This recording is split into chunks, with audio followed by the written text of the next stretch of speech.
रात गहरी हो चुकी थी। हाईवे पर गाड़ियों की आवाजें अब बहुत कम सुनाई दे रही थीं। चारों तरफ खेत और बीच में एक पुराना टेढ़ी छत वाला सुनसान ढाबा। ढाबे के बाहर टिमटिमाता पीला बल्ब हवा में हिल रहा था। ऐसा लग रहा था जैसे हर झोंके के साथ बुझ जाएगा। ठंड हल्की थी, फागुन की रात थी और सड़क के किनारे धूल उड़ाती हवा बार बार सन्नाटा तोड़ रही थी। ढाबे के अंदर 5 से 6 लोग बैठे थे। कोई ट्रक ड्राइवर, कोई मजदूर, कोई राहगीर। सब अपने अपने गिलास में चाय लेकर बैठे थे। लेकिन आज माहौल थोड़ा अलग था, कुछ अधूरा सा। लो भैया, गरम चाय, संभाल के। वाह, आज तो अदरक ज्यादा डाली है।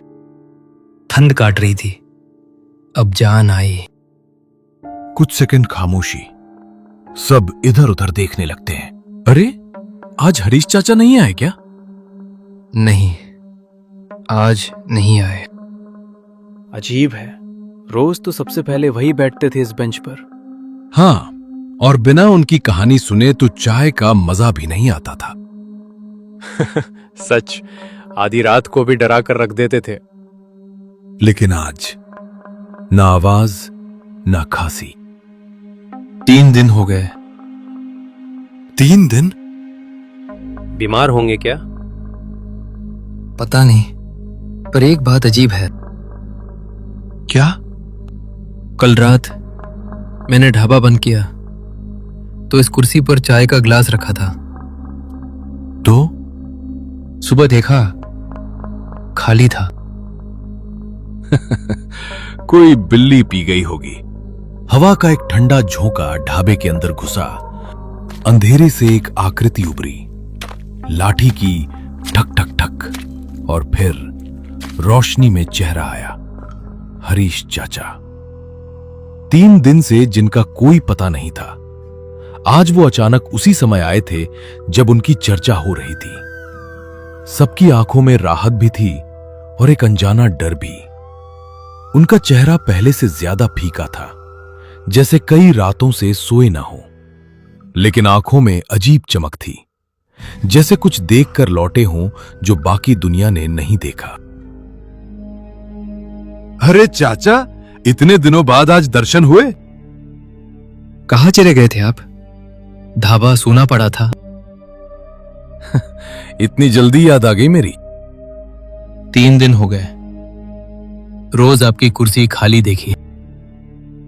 बताइए ना चाचा, कहाँ गायब थे? सुनना चाहते हो? ढाबे वाला चाय रखने लगा, लेकिन उसके हाथ कांप रहे थे। चाचा ने गिलास उठाया, होठों तक ले गए, पर पिया नहीं। बस भाप को देखते रहे, जैसे उस धुएं में उन्हें कोई पुरानी याद दिख रही हो। मैं अपने एक करीबी दोस्त से मिलने गया था। दोस्त? यहां आसपास तो कोई नहीं रहता। कौन दोस्त चाचा? राजपाल। नाम सुनते ही सबने एक दूसरे को देखा। कोई पहचान नहीं पाया, लेकिन चाचा की आवाज में अजीब अपनापन था, जैसे बरसों पुराना रिश्ता हो। कौन राजपाल? गांव का है क्या? पता नहीं, कोई गायक है या सुपरस्टार, ठीक से मुझे भी नहीं मालूम। अरे चाचा, दोस्त है और ये भी नहीं पता? पहले पहचान नहीं पाया, लेकिन वो मुझे पहचान गया। फिर? बोला, बहुत देर कर दी मिलने में। कहाँ मिला वो? यहीं से आगे, पुराने मोड़ के पास। ये सुनते ही ढाबे वाला सहम गया। वो मोड़ जहां सालों से कोई रात में नहीं जाता। लोग कहते थे वहां सड़क सीधी नहीं रहती, चलते चलते बदल जाती है। हवा फिर तेज हुई, बल्ब फिर हिला। चाचा अब भी चाय नहीं पी रहे थे। आप वहां गए थे? हाँ। चाचा, वो जगह तो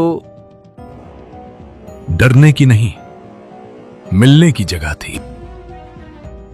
फिर लौटने में 3 दिन क्यों लगे? वो कह रहा था, रुक जा, बहुत बातें बाकी हैं। तो आप रुक गए? हाँ, समय का पता ही नहीं चला। ढाबे में फिर सन्नाटा छा गया। किसी ने ध्यान दिया? चाचा की चाय अभी भी पूरी भरी थी, लेकिन गिलास की भाप खत्म हो चुकी थी। और उसी पल दूर सड़क से फिर वही आवाज आई, ठक ठक ठक, जैसे कोई लाठी लेकर आ रहा हो। लेकिन चाचा तो पहले से अंदर बैठे थे। सबके चेहरे पीले पड़ गए। चाचा ने धीरे से कहा, लगता है वो भी आ गया। ढाबे के अंदर बैठे लोगों की धड़कन अभी तक सामान्य नहीं हुई थी। सबकी नजर बार बार दरवाजे की तरफ जा रही थी, जैसे कोई सच में आने वाला हो। लेकिन कुछ पल बीते और बाहर फिर वही सन्नाटा लौट आया। तब माहौल हल्का करने के लिए मजदूर ने हंसने की कोशिश की, क्योंकि डर कभी कभी मजाक बनाकर ही छुपाया जाता है। चाचा, आप तो बिना कहानी सुनाए ही डरा दिए। सच में, पहले कहानी सुनाओ फिर डरा। हाँ चाचा, आज लंबी वाली सुनाओ। हरीश चाचा ने पहली बार सबकी तरफ देखा।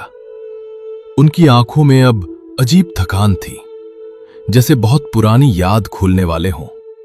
गहरी सांस ली और बाहर अंधेरे में कुछ पल तक देखते रहे। ठीक है, सुनो। ये कहानी तब की है जब मैं जवान था। आपकी अपनी? हाँ, मेरी ही। ढाबे का बल्ब अब स्थिर था।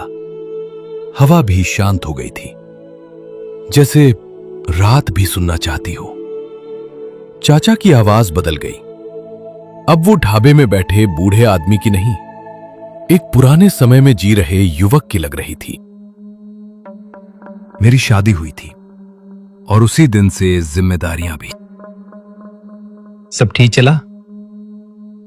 नहीं, उस वक्त मैं बहुत गरीब था। उनके शब्दों के साथ साथ दृश्य जैसे बदलने लगा। कच्चा घर, टूटी चारपाई, बरसात में टपकती छत, नई दुल्हन घूंघट में बैठी है और कोने में खाली बर्तन रखे हैं। चाचा की जवानी का समय खुशियों से ज्यादा चिंता में बीता। काम मिलता तो 2 दिन, फिर कई दिन खाली। पेट से पहले चिंता भरती थी। दिन भर मजदूरी ढूंढता था और कई बार खाली हाथ लौटता था। भाभी कुछ कहती थी? कहती नहीं, छुपाती थी। भूख भी और आंसू भी। ढाबे में बैठे लोग अब पूरी तरह शांत थे। कोई चाय नहीं पी रहा था। हर किसी को लग रहा था ये सिर्फ कहानी नहीं, किसी अधूरी रात की शुरुआत है। चाचा ने अगला वाक्य बोलने से पहले आसमान की तरफ देखा। लेकिन असली मुसीबत तब शुरू हुई जब पहली होली आई। बल्ब एक बार फिर हल्का झपका। ढाबे के अंदर सन्नाटा था। हरीश चाचा की आवाज अब धीरे धीरे उस पुराने समय को खोल रही थी। उनकी पत्नी बहुत खूबसूरत थी, इसमें कोई शक नहीं। लेकिन दुनिया की एक पुरानी कहावत भी है, गोरे रंग पर इतना गुमान मत कर, यह 2 दिन में ढल जाता है। और यहां रंग से मतलब चेहरे की चमक नहीं, यहां बात स्वभाव की थी। सुंदर चेहरा हर किसी को अच्छा लगता है, पर स्वभाव वो समय के साथ असली रूप दिखाता है। हरीश चाचा की पत्नी का चेहरा चांद जैसा था, लेकिन मन हमेशा चाहतों से भरा। वो चाहती थी अच्छा घर, अच्छे कपड़े, अच्छा खाना, और ये सब उस समय हरीश दे नहीं पा रहा था। सुनते हो, शादी को इतना समय हो गया। हाँ, तो कब दिलवाओगे मुझे साड़ी और कब खिलाओगे मनपसंद पकवान? हरीश उस वक्त खामोश हो गया था, क्योंकि जेब में सिर्फ 2 सिक्के थे। फागुन का महीना शुरू हो चुका था। गांव में हर घर में होली की तैयारी। कहीं रंग सूख रहे थे, कहीं गुजिया तली जा रही थी। लेकिन उनके घर के चूल्हे में उस दिन भी राख ठंडी पड़ी थी। अभी हालात ठीक नहीं है। हालात कब ठीक होंगे? कोशिश कर रहा हूं। कोशिश से पेट नहीं भरता। हरीश चाचा कहते कहते कुछ पल रुक गए, जैसे वो आज भी उस ताने को महसूस कर रहे हों, और आगे बोले। होली का नाम आते ही उनकी पत्नी की उम्मीदें और बढ़ जाती थी।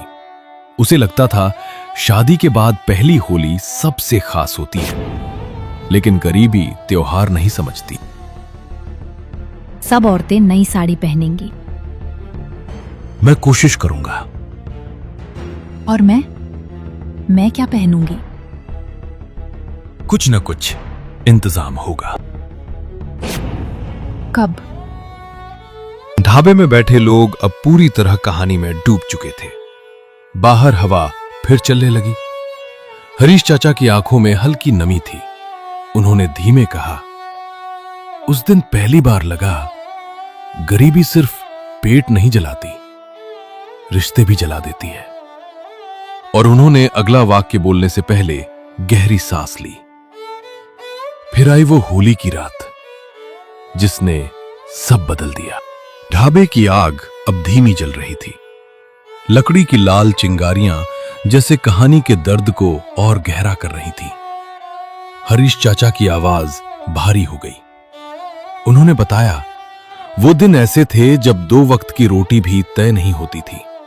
काम कभी मिलता कभी नहीं, और हर शाम घर लौटते वक्त दिल में डर होता, आज फिर क्या सुनना पड़ेगा। उनकी पत्नी उनकी मजबूरी समझ नहीं पा रही थी। उसे लगता था कि हरीश कोशिश नहीं कर रहा, जबकि हकीकत यह थी वो टूटकर भी कोशिश कर रहा था। लेकिन चाहत और जरूरत का फर्क जब कोई नहीं समझता, तब रिश्ते सबसे पहले टूटते हैं। कब तक ऐसे चलेगा हरीश? ना कपड़ा, ना खाना, ना त्योहार। मैं कोशिश कर रहा हूं। मुझे कोशिश नहीं, पैसा चाहिए। हरीश चाचा बताते हैं, उस दिन बात पहली बार इतनी बढ़ी कि घर की दीवारें भी कांप उठी। बाहर फागुन की हवा चल रही थी, अंदर रिश्ते बिखर रहे थे। सुन लो, पैसा है तभी मैं रहूंगी, नहीं तो मैं अपने मायके चली जाऊंगी। तो जा, मुझे भी जरूरत नहीं तुम्हारी। ये शब्द गुस्से में निकले थे, लेकिन शब्द जब बाहर आ जाए तो वापस नहीं लौटते। उस पल दोनों की आंखों में आंसू थे, पर अहंकार उनसे बड़ा था। गरीबी से ज्यादा खतरनाक कभी कभी मैं होता है। कोई बात हुई? आज पैसा नहीं है तो घर छोड़ने की बात? हाँ, मैं दुख झेलने नहीं आई। रिश्ता दुख सुख से चलता है। तो तुम ही निभाओ, मैं जाती हूं। उसने सच में गठरी उठाई, दरवाजे तक चली गई। हरीश को लगा वो बस डराने के लिए कह रही है, लेकिन कदम में ही रुके। दरवाजा बंद हुआ और उस आवाज ने पूरे घर को खाली कर दिया। चूल्हा, चारपाई, दीवारें सब गवाह बन गए। एक पल के गुस्से ने सालों का साथ तोड़ दिया। ढाबे में बैठे लोग चुप थे। हरीश चाचा ने धीमे कहा, मुझे लगा सुबह तक लौट आएगी, लेकिन वो रात आखिरी थी। बाहर हवा और ठंडी हो गई। उस रात नींद नहीं आई। हर आहट पर लगता दरवाजा खुलेगा, पर सुबह हुई और दरवाजा बंद ही रहा। दिन बीते, फिर दूसरा, फिर तीसरा। अब हरीश समझ चुके थे वो सच में मायके चली गई है। उधर मायके में शुरू के 2-3 दिन अच्छे बीते। मां ने प्यार दिया, बहनों ने बातें की, लेकिन धीरे धीरे वही घर उसे पराया लगने लगा। आराम कर ले, अब काम मत करना। जीजा जी लेने कब आएंगे? गांव छोटा था और छोटे गांव में सवाल बहुत बड़े होते हैं। जो भी मिलता पूछ बैठता। उसके चेहरे की मुस्कान धीरे धीरे खत्म होने लगी। अब उसे हर आवाज ताने जैसी लगती। अरे बहू, अभी तक यही हो? ससुराल नहीं जाना क्या? अब मायका भी उसे काटने लगा। जहां आई थी सहारा ढूंढने, वहीं बेचैनी मिलने लगी। और उधर हरीश हर शाम दरवाजे की तरफ देखने की आदत नहीं छोड़ पाए। चाचा ने धीमे कहा, तब समझ आया, अकेलापन तानों से ज्यादा दर्द देता है। रात गहरी थी, पर कहानी अब अपने सबसे भावुक मोड़ पर पहुंच चुकी थी। हरीश चाचा की आवाज धीमी हो गई, जैसे वो उन दिनों को फिर से जी रहे हों। मायके में अब दिन भावी होने लगे थे। शुरुआत में जो बातें हालचाल थीं, अब वही ताने बन चुकी थीं। गांव की औरतें कभी सीधे, कभी घुमा कर बोलती, और हर शब्द तीर की तरह दिल में लगता। धीरे धीरे हरीश की पत्नी को एहसास होने लगा, जिस दर्द को वो पहले छोटी बात समझती थी, वही दर्द अब उसके अपने हिस्से में आ गया है। अब उसे समझ आने लगा, ताने पेट से ज्यादा आत्मा को जलाते हैं। बहू, कब तक मायके बैठी रहोगी? बस ऐसे ही आई थी कुछ दिन। कुछ दिन? महीना होने को आया। आजकल की लड़कियां भी ना, जरा सी परेशानी हुई और मायका।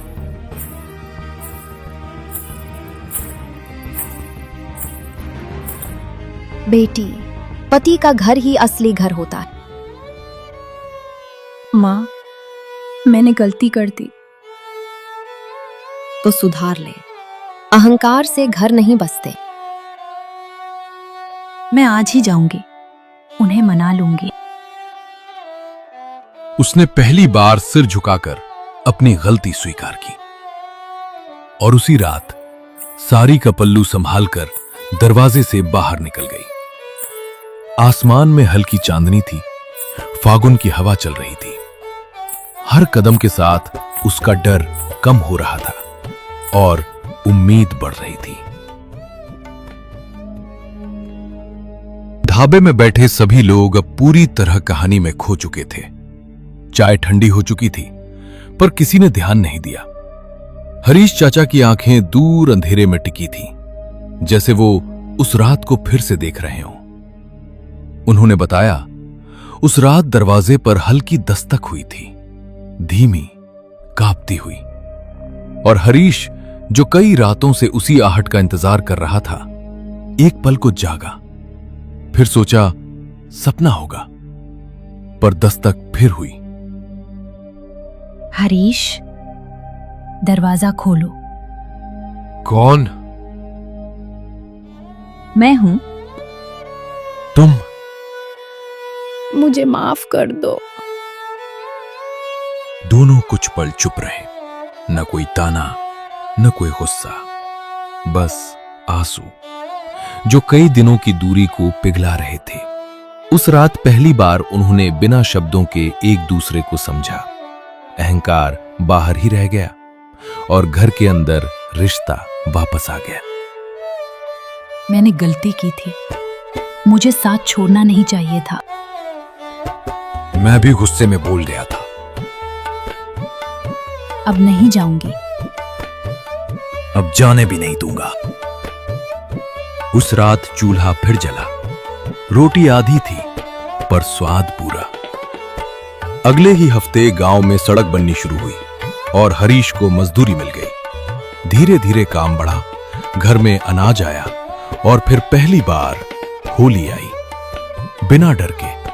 रंग कम था, पर खुशी ज्यादा। इस बार साड़ी नहीं चाहिए।